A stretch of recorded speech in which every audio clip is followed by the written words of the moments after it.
Come here. Sakari-chan. Hi there. My dog doesn't like to be on webcam, so that's why I have this trusty slide. Hello, everybody. This channel is doing pretty well for not having any like outside parties helping with the traffic, so that's kind of cool. I really meant for it to be an experiment for me to focus my content on service dog and my new business, emotional service dog or wellness animal, and today I just got done planning a virtual family reunion, and it was really difficult.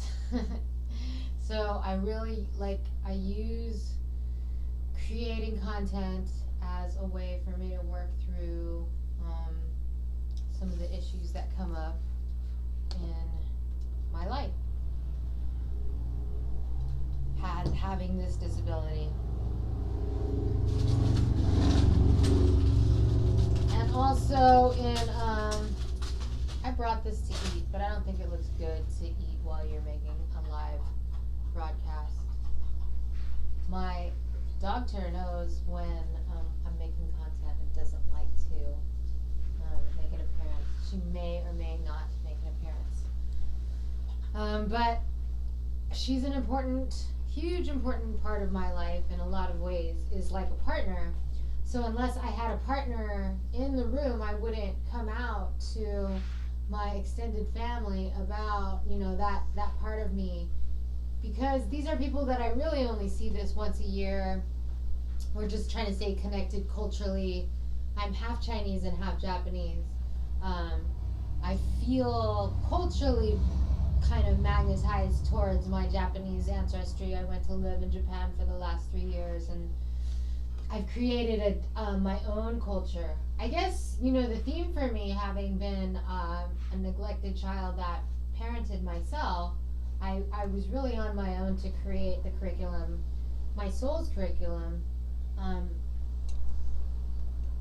in every way, just to get to be this far, right? So that's continuing that process with raising my service dog, raising Satori to be my service dog, and having to experience all of these things for the first time that I didn't know were an issue. But like with everybody else that approaches you in stores, they're like, oh, so cute, da da da da da, and I'm just really practicing my dialogue about, it's hard for me as part of probably my childhood trauma to really not tell the truth. So when they start, it's almost like a natural automatic thing that comes out when you're talking about your dog, right? What is your dog for? I have PTSD.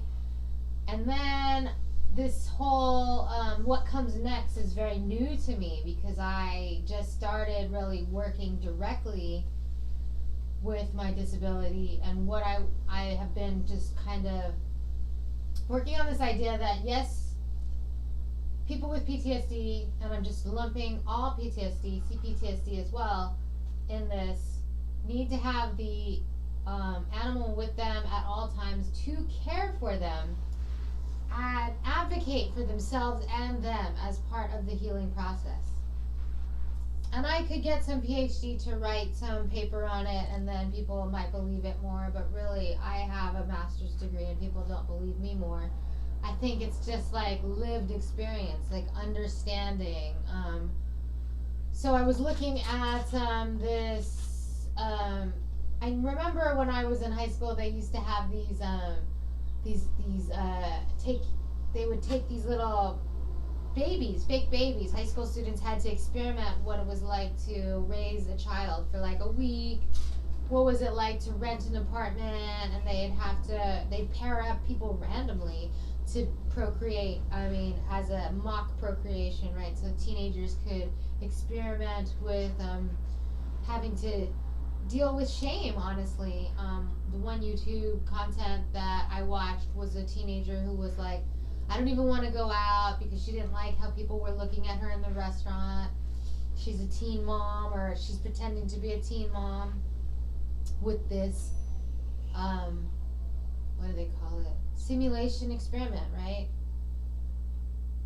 So when you have a service dog, you do get that kind of attention, so you really have to prepare for that.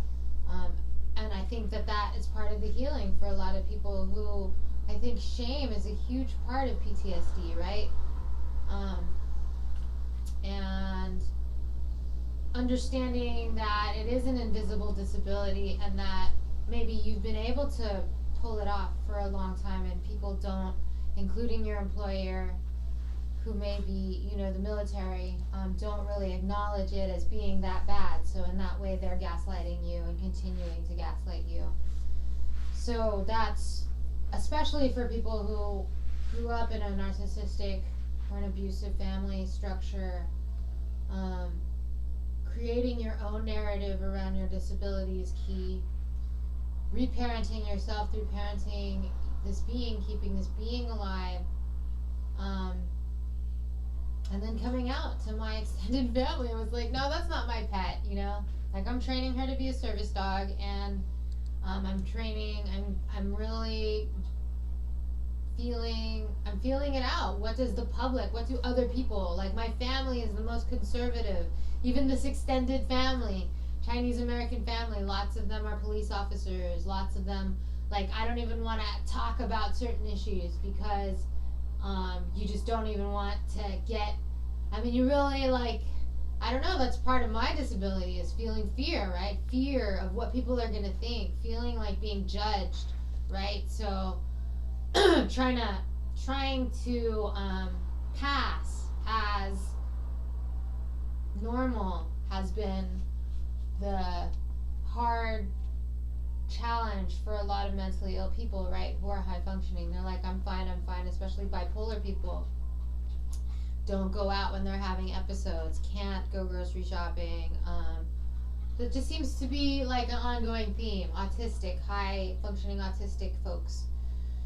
And then how you would, like, I know that a lot of, like, young punk homeless kids, like, it was cute for them to have a dog, but what the dog does is give you something to do, right? So as soon as I got off that call, I was like, whew, that was so hard. The dog needs to go outside and go into the sunlight. And then I get to just, like, feel the sun on my face and be like, whoa, that was, like, and just kind of, like, it's become a ritual that I do when I feel an emotional trigger come up. I couldn't do this in Costco. I couldn't do this in Sam's Club. But thank God I could do it. Like, whenever I get the opportunity, I either vigorously pet her, or I take her for a walk. We get to go outside as a result of her being a dog. And so that physical activity is such a good stress reliever for me. And so then it never goes up. You're able to feel the triggers build, and then you're able to use the dog to de-escalate your triggers. And so this is more on why it is a PTSD service dog and how you can more use this dog during her training period. I'd imagine this is what I'm doing during her ESA training period, to advocate for yourself and the dog, introduce her to your family and your landlord, and, like, practice your elevator speech. What I was really relieved of is my family, they didn't ask any further questions, but I was able to just say, I have PTSD, this is a service dog, and nobody asked anything further. Oh, and it didn't feel, and because I was able to say that helped me feel at peace with, I would have felt really horrible if I didn't actually, if I played it off like Satori's my pet, like that she doesn't actually help my disability. So that's a huge part of the process, you guys. And gear shifting, controlling your dopamine and your serotonin and your adrenaline through initiating a dog walk, initiating a dog walk, getting your medicine. Because I swear to God, those people who feel that way, they go to the drug dealer's house, they go to their ex-boyfriend's house, they hug it out, fuck it out, smoke it out, right? But it's like, I definitely smoke it out, and I smoke weed. I definitely am not hiding that from people. That is my main thing. Meditation is another key, but using this vigorous schedule of active animal. It's almost like, how people use working out at the gym. They channel their aggressive energy, their anger energy, their, rage responses, their anxiety, basically, into this animal. So it's a really good thing to have.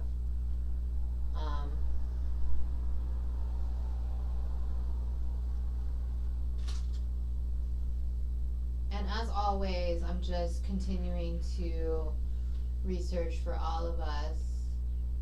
I found something today that talked about, I want to share screen.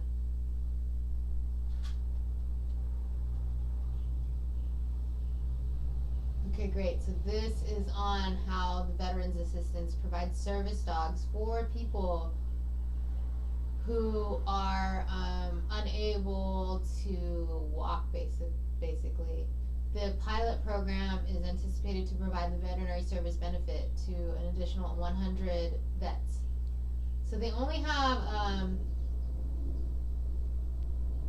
it's only like 1,000 dogs, I read. 652 veterans with approved guide or service dogs receive this benefit. It's anticipated for only chronic impairment that substantially limits mobility associated with a mental health disorder. So, that is really not me exactly. It's not me at all, but, you can always argue. They probably wrote that on my form, substantially limits mental mobility, which is how I got a disability bus pass. It's up to you to really judge, and you do have to err on it really is that bad side in order to get your benefits, in order to get a dog, in order to, but you can do it, like I'm saying, without playing the victim card, without,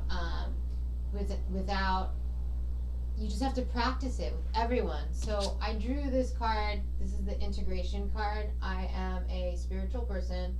I practice Tantra. Tantra is a form of just weaving and looming all the different mind, body, spirit, sciences, spirit, emotions, and energy into, healing, into your wellness. Integration is really about being able to be truthful about what my dog does, that my dog is not a pet, but I don't have to reveal to people, why I have PTSD, this is really honestly the first time I've ever done this line exactly to this. It was difficult. It was like coming out as anything else. It was hard. And I'm glad that I did it. I'm glad that I pushed through the fear, and every day I find I'm doing something with the dog through this emotional barrier that I've had to, these new hurdles. And that's why I think it's important for people with PTSD, CPTSD, survivors of sexual assault, depression. They need to have the dog around them so they can initiate their wellness. And I just want to end with that. And hopefully I will get some good comments. I want to have a good weekend too, because I woke up at 8 o'clock this morning to do this virtual family reunion, and it went well.